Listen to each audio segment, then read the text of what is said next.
네, 반갑습니다. 주간 IT입니다. 한 주간의 IT 이야기들을 정리해드립니다.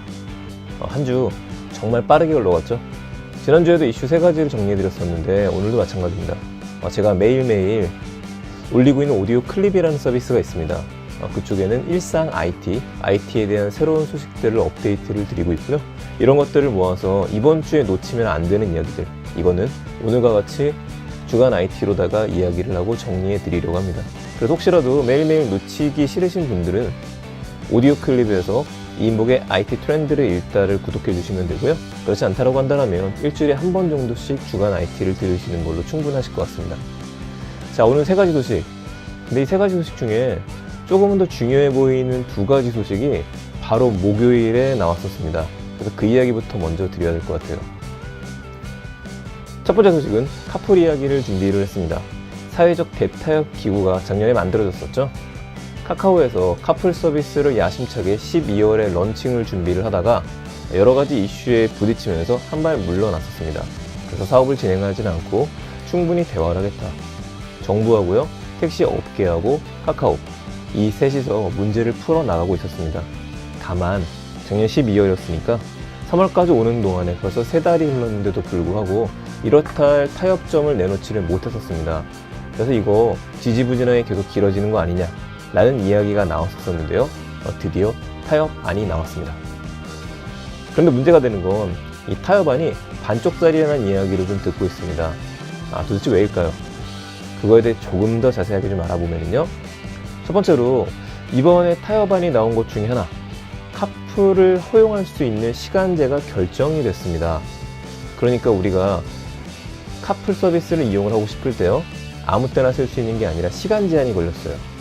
그 시간 제한 첫 번째는 출근 시간입니다.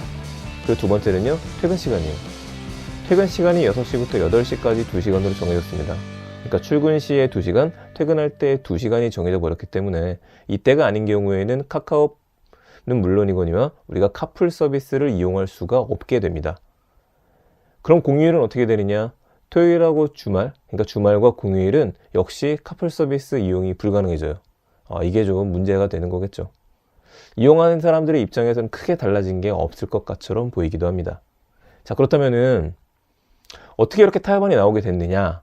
여러 가지 이면의 이야기들이 있겠지만요.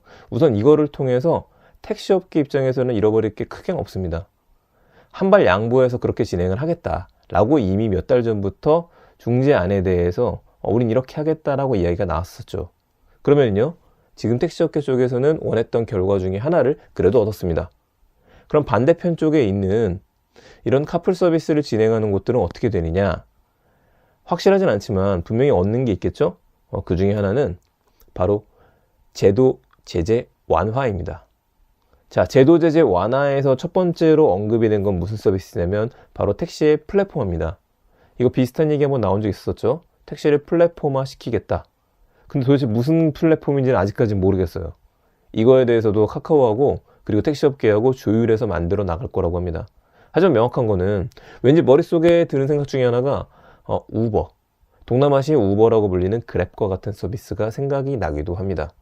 그런데 이렇게 카카오 택시를 플랫폼으로 쓴다.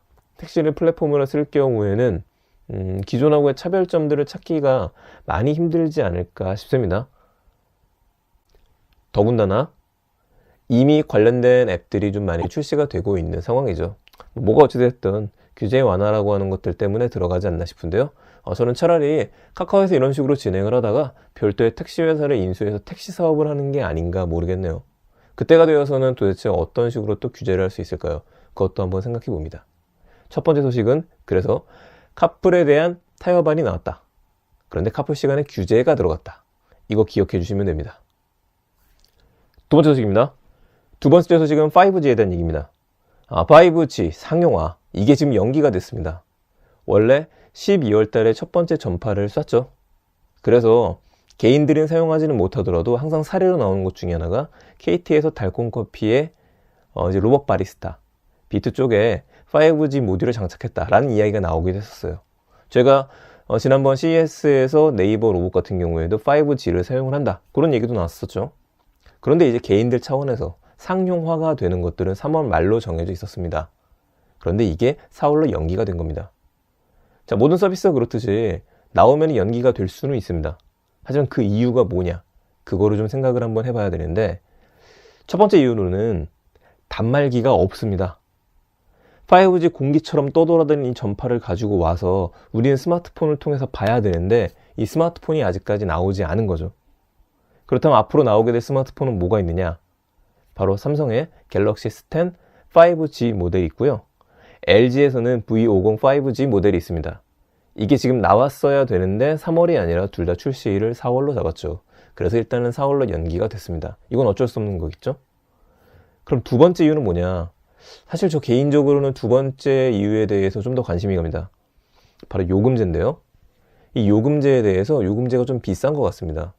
관련된 내용을 좀 정확히 읽어드리면 SK텔레콤이 인가 신청한 것에 대해서 반려가 들어갔는데 그 이유가 대용량, 고가 위주로 설정이 되어서 대다수 이용자의 선택권을 제한했다라는 사유로다가 SK텔레콤이 5G 요금제 인가 신청한 거에 대해서 반려가 된 겁니다. 그렇다면은 정리해보면 5G 단말기도 고가예요. 지금보단 비싸겠죠. 더군다나 요금제도 고가입니다. 요금제도 비싸고 단말기 가격도 비쌉니다. 과연 이게 잘 팔릴 수 있을까? 제가 고민할 건 아닌 것 같아요. 저는 아직 바꿀 생각이 없기 때문에. 하지만 그런 고민들은 많은 업체가 가지지 않을까 싶습니다. 더군다나 그렇다면 5G 폰이 나왔었을 때 나 스마트폰 교체할 때 됐으니까 이걸로 바꿔야겠어 하시는 분들이 많으면 또 달라질 것 같아요. 그런데 이미 삼성하고 LG의 전략폰들이 각각 나와서 많은 사용자들이 갈아타고 있는 상황이죠. 그래서 생각엔 4월 달에 나오더라도 그렇게 많은 이동이 있을 것 같지는 않습니다. 어떻게 할 수 있느냐? 우린 이미 3G에서 4G로 넘어가는 시대의 경험을 했었죠. 다만 요즘에 많은 회사들이 그 인터넷으로 광고를 하면서 TV에 광고를 하게 되면서 5G 세상이 어떻게 바뀌겠다는 걸 보여주고 있습니다. 그렇게 바뀌게 되는 현실을 우리는 4월 달 정도면 목격할 수 있겠죠. 3월에서 4월 그렇게까지 많이 연기된 건 아닙니다. 자, 그리고 두 번째 소식은 5G 그래도 3월 말에서 4월로 연기가 됐다. 이것뿐만 아니라 단말기도 없고요. 요금도 비싸질지도 모른다. 이 소식을 기억하셔야겠죠. 두 번째 이야기했습니다. 세 번째 소식입니다. 세 번째는 그냥 간단한 기사를 준비를 했습니다. 요즘에 자율주행 로봇에 대해서 인기가 좀 많죠. 근데 이 자율주행 로봇을 어디에 쓸 거냐? 많은 업체들이 지금 배달 쪽에 좀 꽂혀 있는 것 같습니다. 이미 징둥닷컴 같은 경우에는요. 중국에서 배달 로봇들을 사용을 하고 있죠. 자율주행에 대한 것들. 혼자 가는 겁니다. 국내에서는요. 배달의 민족에서 딜리를 활용을 해서 배달의 미래를 열겠다라는 컨셉 영상을 보여준 적이 있었어요. 아마존 같은 경우에도요. 딜리하고 좀 비슷하게 생긴 자율주행 카트라고 해야 되나? 어쨌든 배달 로봇을 사용하겠다. 테스팅에 들어갔죠. 이번에는 물류로 유명한, 배송으로 유명한 페덱스입니다. 페덱스에서 만든 로봇은 Same Day Bot이라고 하는 이름을 가지고 있고요. 화면에서 보시는 것처럼 좀 독특하게 생겼습니다. 그런데 이 로봇의 특징은요. 아이봇 엔진이라는 걸 개조해서 만들었습니다. 그럼 아이봇 엔진은 도대체 뭐냐? 네, 아이봇 엔진은 그 장애가 있으신 분들이 타는 휠체어를 기반으로 했다라고 합니다. 그러니까 경사진 곳이라든지 뭔가 좀 굴곡이 있는 곳, 울퉁불퉁한 곳 그런 것도 잘 이동을 할 수 있게 만들었다라는 뜻이겠죠. 정부 차원에서 아직 인가가 나지 않았습니다. 미국 정부 차원에서요. 그래서 인가가 나게 되면은 올 여름 이후부터는 테스트를 하겠다라고 이야기를 합니다.